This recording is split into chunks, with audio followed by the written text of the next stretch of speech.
देश आत्मनिर्भर भारत अभियान के मार्ग पर आगे बढ़ रहा है।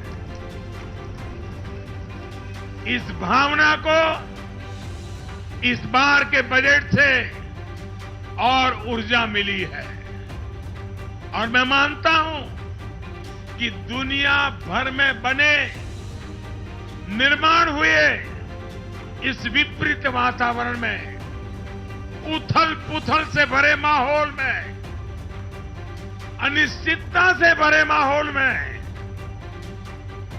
भारत की जनता ने विशेष करके उत्तर प्रदेश जैसे राज्यों ने अपनी दूरदृष्टि का परिचय दिया है।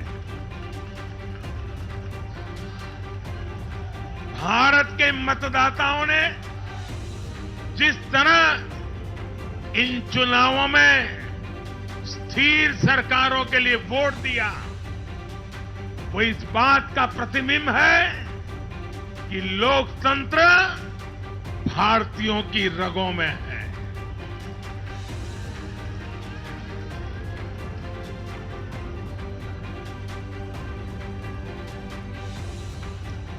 लेकिन भाई और बहनों, आज इस अवसर पर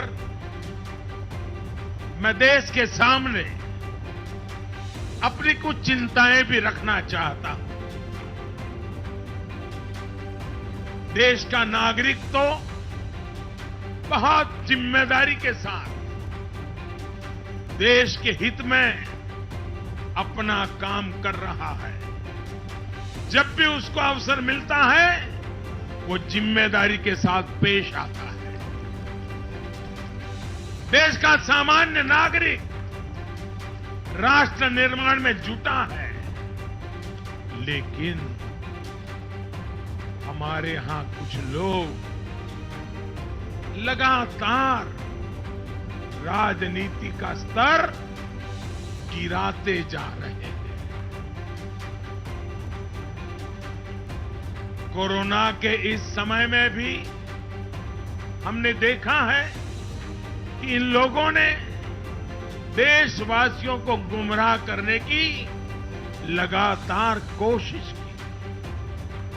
वैक्सीनेशन के हमारे प्रयासों की दुनिया प्रशंसा कर रही है, लेकिन इस पवित्र कार्य पर, मानवता के कार्य पर, सेवा के कार्य पर, भारत की वैक्सीन पर भी सवाल उठाए गए। दुर्भाग्य की बात है, जब यूक्रेन में हजारों भारतीय विद्यार्थी, हमारे छात्र, हमारे नागरिक फंसे हुए थे, तब भी देश का मनोबल तोड़ने की बातें हो रही थी। जो वहां फंसे थे, उनके परिवारों की चिंता बढ़ाने का काम हो रहा था। ये लोग उन बच्चों में असुरक्षा की भावना बढ़ा रहे थे, यहां उनके परिवार वालों की चिंता बढ़ा रहे थे। इतना ही नहीं, इन लोगों ने ऑपरेशन गंगा को भी प्रदेशवाद की बेड़ियों में बांधने की कोशिश की।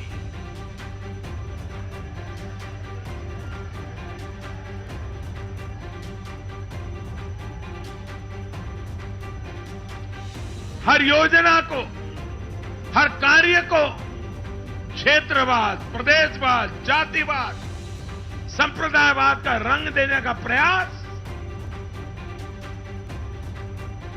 भारत के उज्जवल भविष्य के लिए बहुत बड़ी चिंता का विषय है। साथियों, इन चुनावों में मैंने लगातार विकास की बात की। गरीबों को घर, गरीबों को राशन, वैक्सीन, आधुनिक इंफ्रास्ट्रक्चर